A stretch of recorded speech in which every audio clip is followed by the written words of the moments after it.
Bangladesh premier লিগে এখনো চূড়ান্ত সাফল্য না পেলেও বৈশ্বিক টুর্নামেন্টে গ্লোবাল সুপার লিগে বাজিমাত করেছে রংপুর রাইডার্স।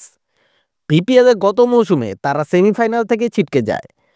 সেই হিসাবে ক্যারিবীয় দ্বীপের আয়োজনে গ্লোবাল সুপার লিগে তাদের খেলারই কথা ছিল না। তবে সেই দলই শেষ পর্যন্ত টুর্নামেন্টে চ্যাম্পিয়ন হয়েছে। প্রাইজ মানি জিতেছে $5 লাখ, যা বাংলা টাকায় 6 কোটি টাকা।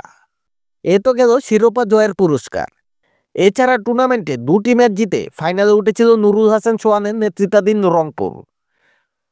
সেসব ম্যাচের জন্য বাংলাদেশি ফ্র্যাঞ্চাইজিটি আলাদা অর্থ পেয়েছে।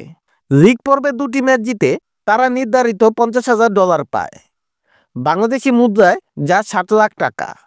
অর্থাৎ সব মিলিয়ে 6.5 কোটি টাকার বেশি পকেটে পড়েছে গ্লোবাল সুপার লিগে চ্যাম্পিয়ন হয়ে।